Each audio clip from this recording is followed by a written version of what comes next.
The Elves and the Shoemaker. Illustrated by Peter Stevenson.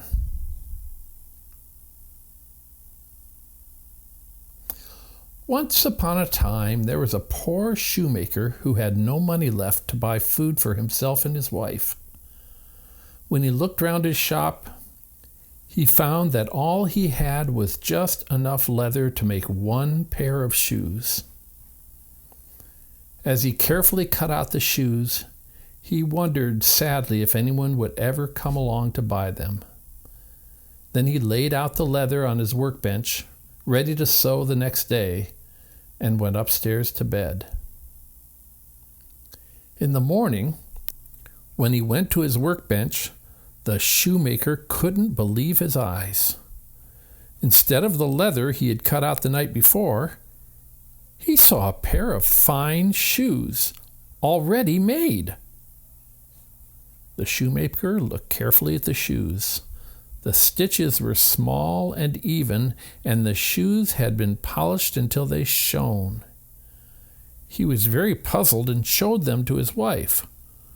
Who could have made the shoes so perfectly? Later that day, a rich woman came into the shop to buy some shoes. When the shoemaker showed her the pair he had found on his workbench, the woman smiled. "These are very fine shoes," she said as she tried them on. "They fit perfectly. I'll give you 5 pieces of silver for them." Now the shoemaker could buy some food, and he could also buy enough leather for 2 pairs of shoes. As before, he cut out the leather and went to bed.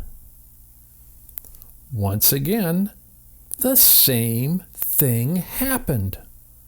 When the shoemaker went to his workbench the next day, there were 2 pairs of fine shoes waiting for him. They were polished so that they glowed in the sunlight, and the stitches were small and even. That afternoon, a rich merchant came into the shop.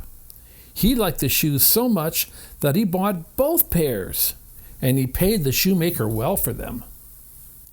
That day, the shoemaker was able to buy enough leather for 4 pairs of shoes. Just as before, he cut out the leather and left it on his workbench overnight. And in the morning, he found 4 fine pairs of shoes there instead.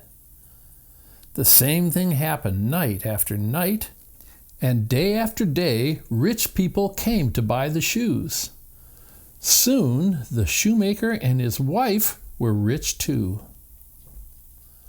One evening, not long before Christmas, the shoemaker said to his wife, "Someone has been helping us all this time, sewing the shoes so beautifully, and we still don't know who it is.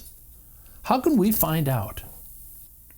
"Well," said his wife, "why don't we stay up tonight and watch?"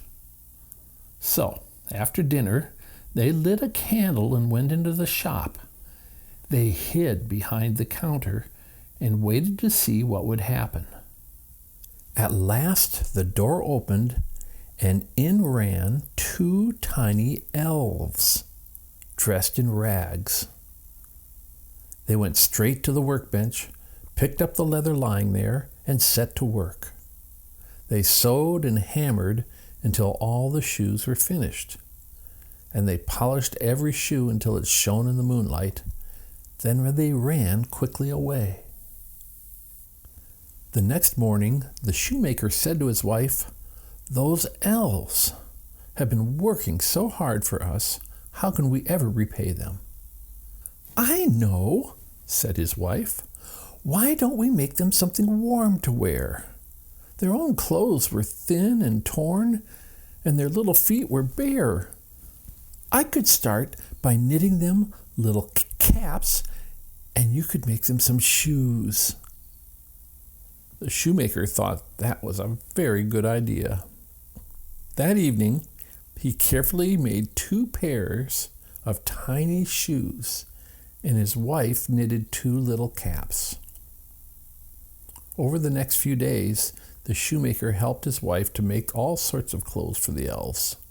They made some little shirts, trousers, and waistcoats. Finally, the shoemaker's wife knitted 2 tiny pairs of socks. By Christmas Eve, everything stood ready in a little pile. The shoemaker's wife fetched some pretty paper and ribbons, and they wrapped each present one by one.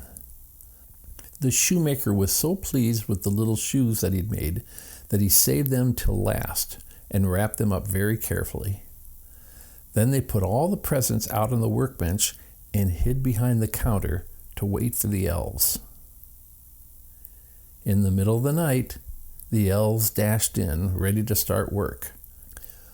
But when they went to the workbench, all they found there was the little pile of presents. The elves looked at each other in surprise. Then they realized that the presents were for them, and they laughed and began to unwrap the presents. When they saw the clothes, they leapt with joy.